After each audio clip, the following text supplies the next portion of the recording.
Summary of an Unquiet Mind by Redfield Jamison.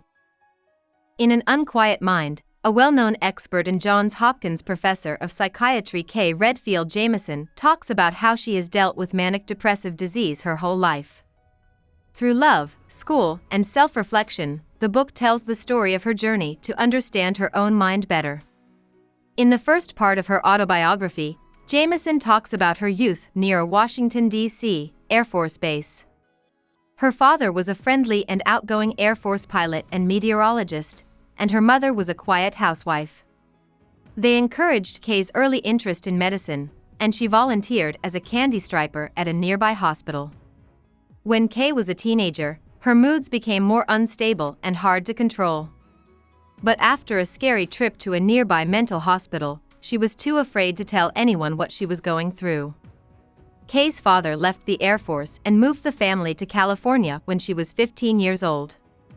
There, Kay started going through cycles of manic and depressive episodes, and her father also started having violent outbursts, black depressions, and drunkenness. After Kay's first real depressive attack when she was 18, she went to the University of California, Los Angeles, to study psychology.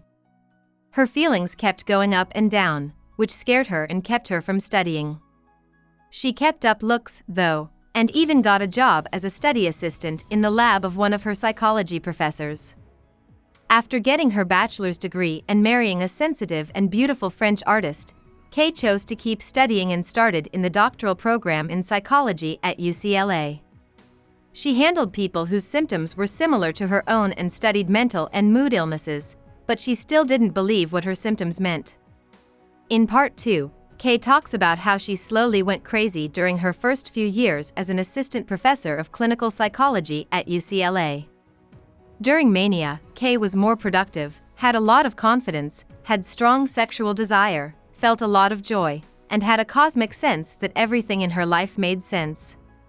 However, the depressions that followed were very bad for her mental and physical health.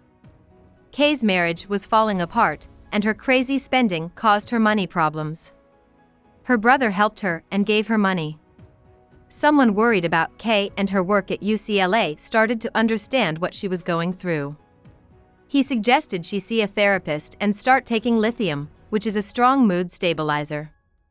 Kay finally gave in and started seeing a therapist at UCLA's Neuropsychiatric Institute after a very violent, manic episode. She started to worry that if anyone found out about her condition, she would lose her job and her license to practice medicine. Kay had a hard time getting used to lithium and didn't take it as her psychiatrist told her to. The strong physical side effects of the drug, her own sense of rebellion, and her sister's judgmental, dismissive belief that Kay should be able to handle her mood swings on her own all made it impossible for her to stick to the schedule her psychiatrist set. Even after seeing one of her own patients kill himself because he didn't follow the lithium schedule she gave him, Kay still didn't believe how bad her situation was and kept going through manic and depressive episodes. In the end, Kay tried to kill herself by taking a whole bottle of lithium pills. But when she answered the phone to talk to her brother, he knew something was wrong and called the paramedics, who took Kay to the hospital. After Kay tried to kill herself, her mother came to be with her to help take care of her. Kay's long journey from suicide to life was hard, but with the help of her mother, her friends, her coworkers, and her therapist, she started to heal by learning how to bring together the different parts of herself. The more Kay got better, the more she wanted a tenured job at UCLA. She wanted the stability and protection that tenure would give her. She worked very hard for a few years to show herself, her coworkers, and her bosses that she could handle the demands of professional work, even though she had a mental illness herself. Jamison finally got tenure, and she was proud of her victory over both the racist academic maze that led her there and the parts of her own mind that had been trying to stop her before. In part 3, Jamison talks about how love has helped her heal over the years. She talks about her relationship with David Laurie, a therapist in the British Royal Army Medical Corps, which began just a few months after she tried to kill herself. For more than a year, Kay and David went to see each other in Los Angeles and London and fell deeply in love. There was kindness and understanding when Kay told David about her manic depressive disease. David went through a rapid heart attack and died. Kay had hoped to build a life with him. After David died, Kay buried herself in her work. But after months of pushing herself to the limit, she chose to take a break and focus on getting better. Kay went back to England and did studies in London and Oxford. While there, she had another affair with a handsome Englishman who suggested that Kay lower her lithium amount while under the care of a therapist. Kay felt like the world was full of life again after she did that, and her mental strength was revived. Kay went back to California and started writing a book about mood illnesses.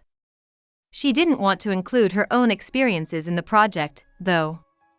Richard Wyatt is the chief of neuropsychiatry at the National Institute of Mental Health. Kay met him at a party in Washington, D.C. Right away, they fell in love, and Kay quit her job at UCLA to take a job at Johns Hopkins. Even though Kay and Richard were very different people, Kay found that her second husband's love, understanding, and sensitivity were very strong medicine. In Part 4, Jamison looks into the larger stereotypes that people with mental illness have to deal with every day. In it, she talks about how these problems have affected her and how she went from being scared to talk about her own experiences with manic depressive illness to a point where she couldn't hide the truth any longer. Jamison talks about how she was able to step into the light with the help of social duty, personal renewal, and support from friends and coworkers. She talks about her work with well-known psychiatrists and researchers like Jim Watson and Mogens Scow. She also looks into the effects of research that suggests that genes and biology play a role in manic depressive illness and other mood disorders. She also writes about tough emotional questions like whether she'd choose to live with manic depressive illness if she had the chance. She admits that not all of the existential questions she raises have neat or simple answers. In the end, Jamison comes to the conclusion that her illness has been a burden at times, but it has also given her limitless insight into her own capacity for loyalty and advocacy and helped her understand how fragile and resilient the human race is as a whole. About the author. Jamison was born on June 22, 1946, into a military family. Jamison went to grade school near Andrews Air Force Base and worked as a candy striper in and around Washington, D.C., during her first few years of high school. In 1961, she moved to California with her family so that her father could start working as a scientist at the Rand Corporation. Jamison went to Pacific Palisades High School and got used to her new life on the West Coast. But her family and she were affected by her father's harder-to-handle struggles with mental illness and drinking. Jamison herself had unstable periods of mania followed by crippling periods of depression from a young age. But she chose to ignore her symptoms, which became clear during her senior year of high school, and go to the University of California, Los Angeles, to get a graduate degree in clinical psychology. During her time at UCLA, Jamison battled manic and depressive episodes, had a hard time staying on the powerful mood-stabilizing drug lithium, and almost killed herself. She did all of this while doing important research on mood disorders, helping patients get through their own problems, and learning about life, love, and the differences between the mind and the brain. He has been a full professor of psychiatry at the Johns Hopkins University School of Medicine since 1993. Since 2005, he has worked at the Mood Disorders Center. There are 7 books by Jamison that are nonfiction, memoirs, or academic writing. He was a nominee for the Pulitzer Prize and has won major grants and awards like the MacArthur Genius Grant and the Lewis Thomas Prize. She has spent her life learning, destigmatizing, and teaching people about bipolar disease. Hope we summarized it fully and you liked it. Please hit the like button and subscribe to our channel so that we are motivated to create more videos.